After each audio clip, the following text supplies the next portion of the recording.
Hello and thanks for watching this Cloud9 ERP Solutions video and subscribing to our YouTube channel. In this video, we're going to talk about payment links. Now, payment links allow you to send a link out to a customer so that they can make a payment, whether it's credit card or an ACH debit. And in Acumatica, if you use Acumatica Payments, we have that capability. Now, in the past, Acumatica only supported payments through invoices and sales orders, but now they've extended it to debit memos as well as overdue charges. But a little bit about this. If I create a new invoice, this is how it works. So I create a new invoice, I select my customer. We'll throw something on the invoice here, maybe a little labor. And quantity 1. So now we have an invoice for $50. If we go over to payment links, assuming the processing center is defaulted here, if we click release, what you see here is no payment link. Now you can click on this button and create the payment link if you'd like. So if I do that here, you'll see it. And then so this is the link that we could pick up, copy and paste, email to the customer, or better yet, the system can automatically email out to the customer this payment link.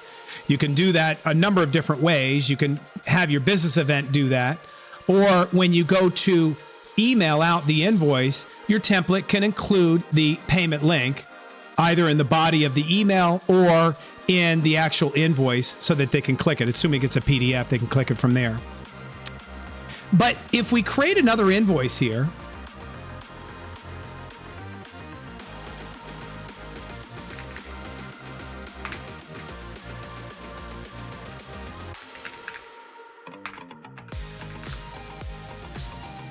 and once again, we release it.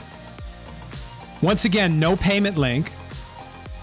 If we go over to process payment links, this is where you can create your payment link through a process screen. So all of your invoices could be generated for the day, and then you can create them here in a batch. And Acumatica will put those payment links into each individual invoice so that then when you send them out, the payment links will be available either through the email template or whatnot. Now, the difference is Acumatica uses business events in order to facilitate some of these steps. So if we go to our business events, you can see I filtered by links here. There's a business event for AR invoices. And so what it does is based on a record change, if we go to trigger conditions, as soon as a new invoice is created, it fires a subscriber, which is an action execution, which basically creates the payment link automatically at that time. And so you can see it's not active here. If I check this as active and I go back, this time I'll copy and paste to make this invoice creation quicker. And I release the invoice. You can see now that the payment link was created automatically. Now, what Acumatica has done differently in 25 R2 is they're including, if we go back, they have business events to include many different document types.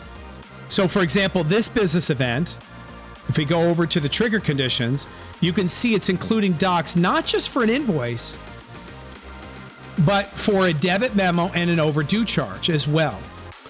So understand that these will also be part of the puzzle when you're trying to get your payment links out. If you create a debit memo or an overdue charge, you can have a payment link go out so a customer can pay it. So you can see here, this particular one, once it's triggered, it goes out and it executes and creates that payment link for the debit memo and the overdue charges also. So that's a little bit about payment links and Acumatica 2025 R2, the ability to include debit memos and overdue charges. Now, you may not want to include debit memos, so you can come in here and remove that one trigger condition. And the reason you might not is typically debit memos are created for internal accounting. because if it was going to be a forward-facing charge, then you would have created an invoice maybe in the first place. But nonetheless, you can include it here, and certainly it includes overdue charges. So thanks so much for watching this video and subscribing to our YouTube channel. Please click the like button if you can. And if you have any questions about this or anything else Acumatica, feel free to reach out to us. We'd love to hear from you. Thanks again, and have a great day.